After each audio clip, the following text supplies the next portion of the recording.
Good morning. Today is Yom HaShoah, the day when we remember the 6 million.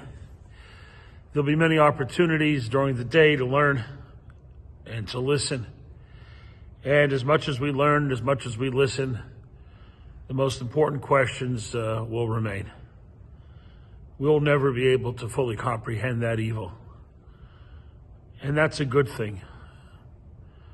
Our inability to comprehend that evil stems from our distance from it. None of us could ever imagine that kind of evil because we're not like that. 1.5 million children, a third of our people lost. And again, these are losses that we'll never be able to comprehend. Never. You know, there's certain stories that stand out from that time that seem to begin to open a door into our inability to comprehend. Christopher Browning, in his book, Police Battalion 101, details the stories of a group of ordinary Germans who are policemen in everyday life, who are recruited into the war effort and become part of a mobile killing unit in southeastern Poland. And he describes something which he read in the archives of German court proceedings after World War II. He tells the story of how these policemen, now soldiers, were visited one evening by a group of entertainers from Germany. Like any army, they had entertainers. And the musicians came and played for them. And after the performance, they sat down and they had dinner together. And the musicians began to ask the soldiers what they did during the day. And these soldiers were not young, firebrand, fanatical ideologues.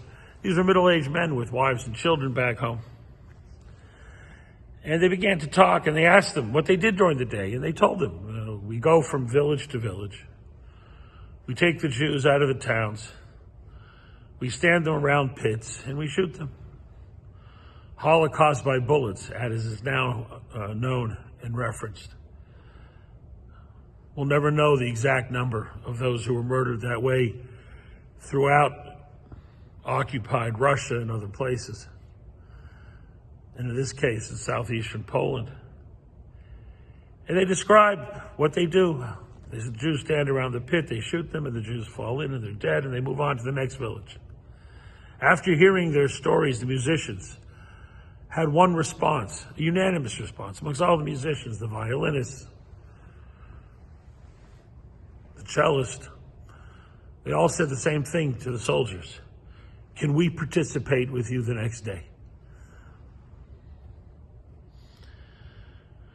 Whatever it is we think we understand about human nature was completely reordered by the actions of the Nazis during World War II and all of their collaborators, Lithuanians, Latvians, Poles, Hungarians, Czechs, the French.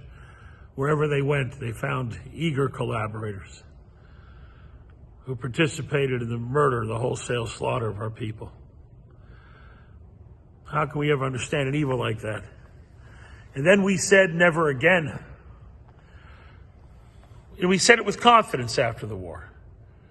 And some people meant different things when they said never again. To some, the universalists amongst us, it meant never again to bigotry and racism, obviously a laudable sentiment. To most Jews, never again meant never again would we allow our destiny to be in the hands of others. Never again would we be weak and vulnerable. Never again would a Jew be without power.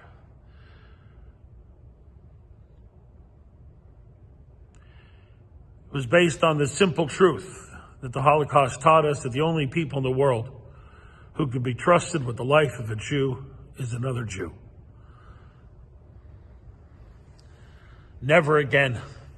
And we actually, when we said it, we actually thought that the world had learned a lesson about the evils of anti-Semitism.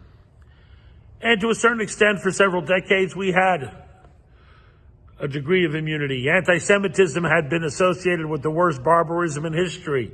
It was stigmatized, and the anti-Semites went undercover.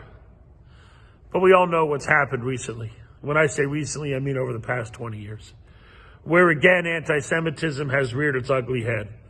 Whether the recent actions in Muncie or Jersey City or Pittsburgh or San Diego, whether those stories or the ongoing assault on the Jewish state, the delegitimization of Jewish sovereignty and Jewish peoplehood, whether it's from the extreme left that sees Jews as some kind of nefarious economic force, or from the extreme right, where whoever you are, it seems, the Jew is the eternal other,